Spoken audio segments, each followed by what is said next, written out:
انداز بیاں گرچہ بہت شوق نہیں ہے، انداز بیاں گرچہ بہت شوق نہیں ہے،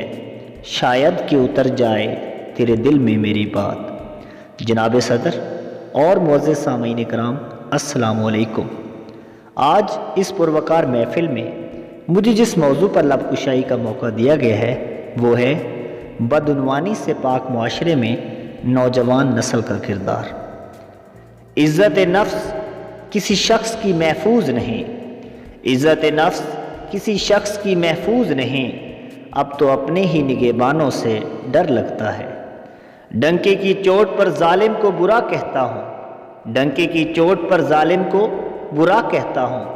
مجھے سولی نہ زندانوں سے ڈر لگتا ہے۔ جناب علی وقار، اس معاشرے میں بدعنوانی کو اتنے ہلکے شبدوں میں تشبیہ دی جاتی ہے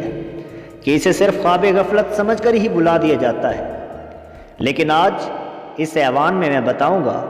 کہ کیا ہے یہ بدعنوانی اور کتنی سنگین ہے یہ بدعنوانی۔ جناب علی وقار، خیر خواہی کے لالچ میں کسی کو دھوکہ دینے کا نام ہے بدعنوانی، اپنے ذاتی مفاد کے لیے لوگوں کے مستقبل سے کھیلنے کا نام ہے بدعنوانی، ہسپتالوں میں مریضوں کو تڑپتا چھوڑ کر سکون کی نیند سو جانے کا نام ہے بدعنوانی، بے گناہوں کی کھال اتار کر اپنے زیب تن کرنے کا نام ہے بدعنوانی، اپنی ہوس کو مٹانے کے لیے غریبوں کی عزتوں سے کھیلنے کا نام ہے بدعنوانی، اپنی رعایا کو سڑکوں کے کنارے لاوارث لاشوں کی طرح چھوڑ کر عالیشان محل میں مسکرانے کا نام ہے بدعنوانی، بے بس لوگوں کے پیٹ پر پتھر باندھ کر ان کو ان کے حال پر چھوڑ دینے کا نام ہے بدعنوانی، یہاں تک کہ اپنی بھوک کو مٹانے کے لیے معصوم بچوں کے منہ سے نوالا چھین لینے کا نام ہے بدعنوانی۔ بدعنوانی، بدعنوانی، بدعنوانی۔ جناب علی وقار، جب میں نے اس لفظ سے پردہ اٹھانے کے لیے قلم اٹھایا تو میرے پاؤں تلے سے زمین نکل گئی،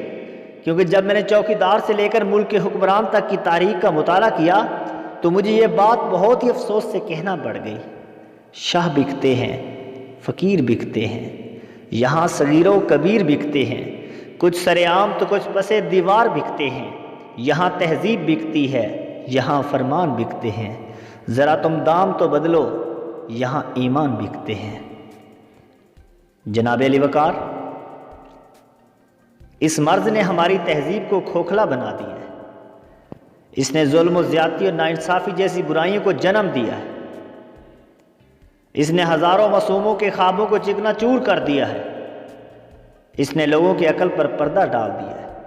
آج سبزیاں فٹ پاتھ پر اور جوتے شیشے کے کمروں میں نظر آتے ہیں۔ جناب علی وقار،